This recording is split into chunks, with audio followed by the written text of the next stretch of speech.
ជំរាបសួរលោកគ្រូអ្នកគ្រូសួស្តីបងប្អូនសិស្សានុសិស្សជាទីស្រឡាញ់នៅក្នុងវីដេអូនេះខ្ញុំចង់បង្ហាញអ្នកទាំងអស់គ្នាទាក់ទងជាមួយនឹងលំហាត់ធរណីមាត្រដែលត្រូវនឹងកម្រិតថ្នាក់ទី9បាទដែលយើងមាន A B C D ជាការ៉េបាទដូចរូបយ៉ាងទៅនេះ A B C D ជាការ៉េដូចរូបតែគេឲ្យ AE ស្មើ7សង់ទីម៉ែត្រនេះ AE 7សង់ទីម៉ែត្រ BC ស្មើ15សង់ទីម៉ែត្រ BC 15សង់ទីម៉ែត្រ នឹងគេឲ្យគណនាប្រវែង EC នេះប្រវែង EC នេះស្មើប្រមាណបាទចឹងនៅក្នុងលំហាត់នេះដែរគឺយើងត្រូវអនុវត្តទៅលើទ្រឹស្ដីបទ Pythagoras ចឹងអ្នកទាំងអស់គ្នាដឹងហើយនៅក្នុងទ្រឹស្ដីបទ Pythagoras គឺអនុវត្តទៅលើត្រីកោណកែងការ៉េនៃ hypotenuse ស្មើនឹងផលបូកការ៉េនៃជ្រុងជាប់មុំកែងបាទអញ្ចឹងឥឡូវឧទាហរណ៍បើសិនយើងមានត្រីកោណកែងមួយបាទត្រីកោណកែងមួយអញ្ចឹងឧបមាថាកែងត្រង់ A ចុះកន្លែងនេះគឺ B កន្លែងនេះគឺ C អញ្ចឹងយើងបាន BC ការ៉េបាទ BC ការ៉េស្មើ AC ការ៉េ AC ការ៉េបូក AB ការ៉េបាទ AB ការ៉េនេះគឺយើងអនុវត្តទៅលើបានត្រីកោណកែងអូខេតោះឥឡូវយើងមើលមករូបរបស់យើងគឺចង់រក EC នេះចង់រក EC នេះចឹងបើចង់រក EC យើងឃើញថាវាជាប់ពាក់ព័ន្ធជាមួយនឹងត្រីកោណ CDE នេះ CDE នេះដែលត្រីកោណហ្នឹងគឺជាត្រីកោណកែងត្រង់ D បាទកែងត្រង់ D ចឹងបើកែងត្រង់ D យើងអាចអនុវត្តទៅលើទ្រឹស្ដីបទ Pythagoras បានតែជ្រុង EC ការ៉េនេះត្រូវស្មើជ្រុង CD ការ៉េបូកជ្រុង DE ការ៉េបាទជ្រុង EC ការ៉េហ្នឹងស្មើជ្រុង CD ការ៉េបូក DE ការ៉េអញ្ចឹងឥឡូវ CD តើយើងស្គាល់អត់ DE តើយើងស្គាល់អត់អញ្ចឹងយើងផ្អែកទៅលើរូបរបស់យើងគេថា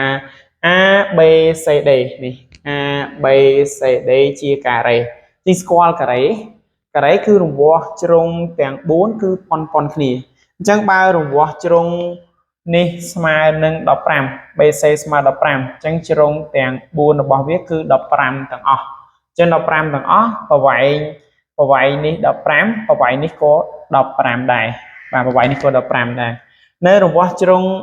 DE តើ DE ស្មើប្រមាណអញ្ចឹងគេឲ្យ AE ស្មើ7អញ្ចឹង DE គឺត្រូវស្មើនឹងរង្វាស់ AD ហ្នឹង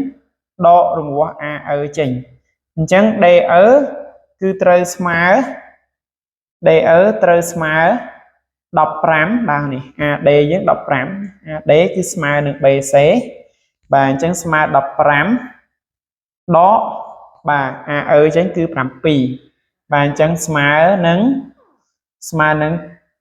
8អូខេស្មើនឹង8បាទអញ្ចឹងយើងបានរង្វាស់ DE គឺ8អញ្ចឹងបន្ទាប់ពីយើងឃើញរង្វាស់ជ្រុងជាប់មុំកែងទាំងពីរហើយយើងអាចរករង្វាស់ EC បានបាទ EC បានតាមទ្រឹស្ដីបទ Pythagoras មកចឹងយើងអនុវត្តទៅលើទ្រឹស្ដីបទ Pythagoras បាទចឹងតាមទ្រឹស្ដីបទ Pythagoras មកចឹងតាមទ្រឹស្ដីបទ Pythagoras តាមទ្រឹស្ដីបទ Pythagoras បាទទ្រឹស្ដីបទ Pythagoras ការ៉េ hypotenuse ជ្រុង hypotenuse គឺជ្រុង EC បាទជ្រុង EC អញ្ចឹង EC ការ៉េបាទ EC ការ៉េស្មើនឹង CD ការ៉េបាទ CD ការ៉េបូកនឹង ED ការ៉េបូកនឹង ED ការ៉េបាទនេះអញ្ចឹងយើងអាចទាញរក EC បានអញ្ចឹងនាំឲ្យ EC ស្មើឬការ៉េនេះកាលណាយើងលុបការ៉េនៅអង្គទី1គឺយើងបានខ្លាយទៅជារឹសការ៉េអញ្ចឹង EC ស្មើរឹសការ៉េនៃ CD ការ៉េបូក ED ការ៉េបន្ទាប់មកយើងជំនួស CD យើងគឺស្មើ CD ស្មើ15ជួស15ចូលបាទ ED ស្មើ8ជួស8ចូលអញ្ចឹងស្មើនឹងរឹសការ៉េ 5 cà rê bột ở đây 8 chân 8 cà rê chân smile nâng rưỡi cà rê này và đọc 5 cứ smile đọc 5 cà rê pi rồi 25 bột 8 cà rê cứ 64 và chân smile rưỡi cà rê và rưỡi cà rê pi rồi 89 và pi rồi 89 pi rồi 89 smile nâng đọc 7 cà rê chân smile rưỡi cà rê này đọc 7 cà rê chân sầm rùa máu bàn smile nâng đọc 7 và đọc 7 cm nhéขนาดนี้ cm បាទ cm នឹងដូចនេះទៅណាដូចនេះអឺសេ